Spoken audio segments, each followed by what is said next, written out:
Russie, Benjamin, la France est dans le viseur. C'est même la télé russe qui est en train de nous menacer. Hein. Oui, comment punir la France? C'est en résumé les thèmes du débat sur cette émission de Rossiya One, en fait le grand talk show de Solovyov, qui est le propagandiste en chef du Kremlin. Les idées fusent et puis l'animateur lui propose la sienne, pas forcément très pacifiste. Écoutez.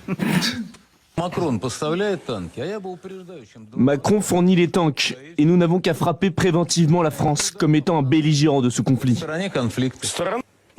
Elle doit être reconnue comme un belligérant. La France ne devrait plus exister. Il y avait la France et bim, il n'y en a plus. Est-ce que ça gêne qui que ce soit?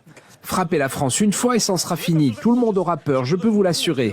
Personne ne voudra y aller. Il n'y a pas besoin d'engager notre potentiel stratégique. Nous avons assez de munitions pour détruire la France ou la Grande-Bretagne. Voilà, on frappe la France et puis on voit après, quoi. Hein. Là, les conséquences d'une frappe, on n'en parle pas. Ce qui est intéressant, c'est de voir les deux protagonistes. Donc Vladimir Solovyov, on en parle beaucoup, c'est le propagandiste en chef. Et puis ce monsieur-là qui dit qu'il faudrait supprimer la France, c'est Andrei Gourouliev. Alors c'est pas un éditorialiste, juste éditorialiste. Il est quand même député de la Douma et c'est pas la première fois qu'il propose comme ça de raser des villes ou des pays. Il avait parlé de la Pologne, il avait parlé de Berlin, il avait parlé de Londres et maintenant c'est la France. Je ne suis pas sûr que ces menaces fassent encore vraiment peur aux Occidentaux. Par contre, c'est sans doute un message plutôt adressé aux Russes sur l'aspect puissance de la Russie. Voilà, en tous les cas, il y a les livraisons.